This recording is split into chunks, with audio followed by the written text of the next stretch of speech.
आपण पाहत आहात जनसंवाद लाईव्ह न्यूज, निपक्ष बातम्या, निस्वार्थ भूमिका। वसपेठमध्ये जुगार अड्ड्यावर पोलिसांचा धडक छापा। 6 लाखाहून अधिक किमतीची वाहने, रोख रक्कम व मोबाईल जप्त।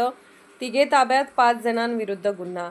जत उपविभागीय पोलिसांनी वसपेठ येथे सुरू असलेल्या 3 पाणीपत्त्याच्या जुगार अड्ड्यावर धाडसी कारवाई करत तब्बल 6 लाखाहून अधिक किमतीचा मुद्देमाल जप्त केला।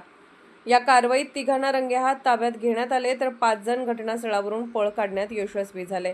उपविभागीय पोलीस अधिकारी सचिन थोरबोले यांच्या मार्गदर्शनाखाली पोलिसांना मिळालेल्या खात्रीशीर माहितीनुसार वसपेठ माडगेळ रस्त्यालगत असलेल्या एका घरावर छापा टाकण्यात आला।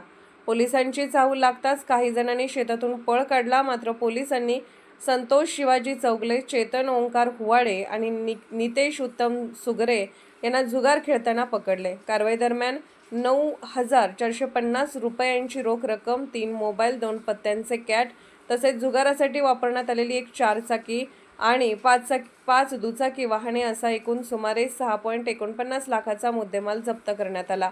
या प्रकरणात पळून गेलेले बाबू उबाळे, विशाल कांबळे, नितीन वसंत निळे, सुभाष तायप्पा हुवाळे तसेच घरमालक धोंडीराम वाघमारे यांच्यासह एकूण 8 जणांविरुद्ध महाराष्ट्र जुगार प्रतिबंधक कायद्याचे कलम 4(5) अन्वये गुन्हा दाखल करण्यात आला आहे। पोलिसांनी जप्त केलेल्या वाहनांसह संपूर्ण मुद्देमाल ताब्यात घेतला असून फरार आरोपीचा शोध सुरू आहे। या कारवाईमुळे परिसरातील बेकायदा जुगार अड्ड्यांमध्ये खळबळ उडाली असून अशा अवैध धंद्यांवर पोलिसांचा कडक वचक कायम राहणार असल्याचे संकेत मिळाले आहेत।